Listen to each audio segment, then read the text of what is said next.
हरिओम. आज बुधवार 5 ऑगस्ट 2026 शके 1948. सद्गुरू ब्रह्मचैतन्य गोंदवलेकर महाराज आज आपल्याला प्रवचनातून सांगणार आहेत की देहच मी हा भ्रम. ऐकूया. आपण कोण, आपलं कर्तव्य काय हे कळणं जसं व्यवहारात जरुरीचं असतं ना, तद्वत परमार्थात सुद्धा मी कोण हे कळलं पाहिजे.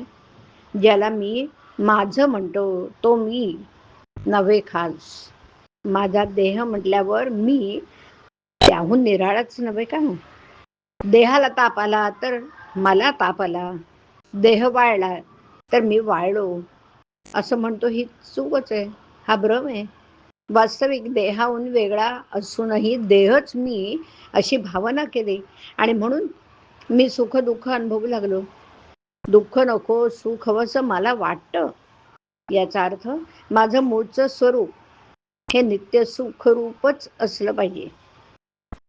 नदीच्या पात्रातलं पाणी आणि तिथूनच भांड्यात आणलेलं पाणी दोन्ही एकच. पण भांड्यातल्या पाण्याची चव किंवा स्वाद निराळाच येत असेल तर भांड्यात घाण आहे असं आपल्याला समजतं. आणि तसं सुखरूप असणाऱ्या आत्म्याचाच अंश असलेला जीव दुःखरूप झाला याचे कारण देहसंगती.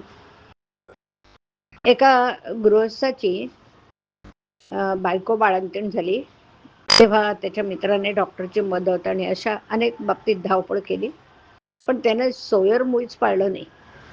त्या मित्राप्रमाणे आपण देहाबाबत वागलं पाहिजे. एखादं झाड काढायचं असेल की ते पुन्हा वाढू नये अशी इच्छा असली तर त्याची पालवी वरवर खुडून काम होत नाही. त्याच्या मुळाला पाणी घालणं बंद केलं पाहिजे. तद्वत संसारूपी वृक्षाला आम्ही अभिमानाचं पाणी वारंवार घातल्यामुळे तो इतका फोफावलाय.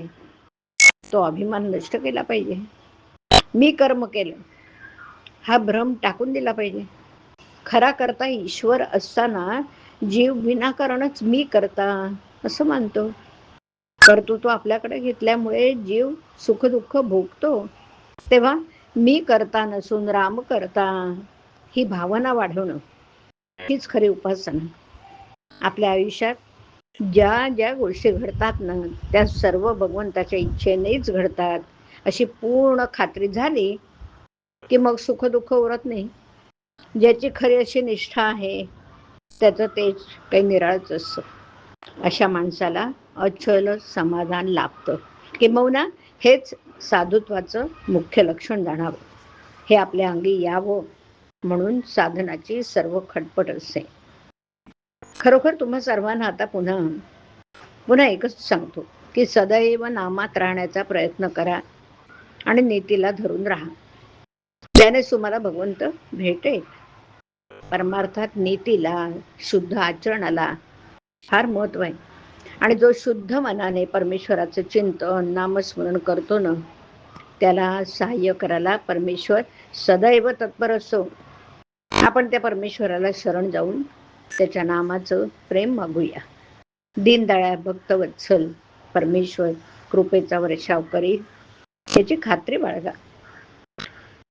नामस्मरण समजून करावं. समजून म्हणजे राम करता ह्या भावनेत राहून. हरिओम.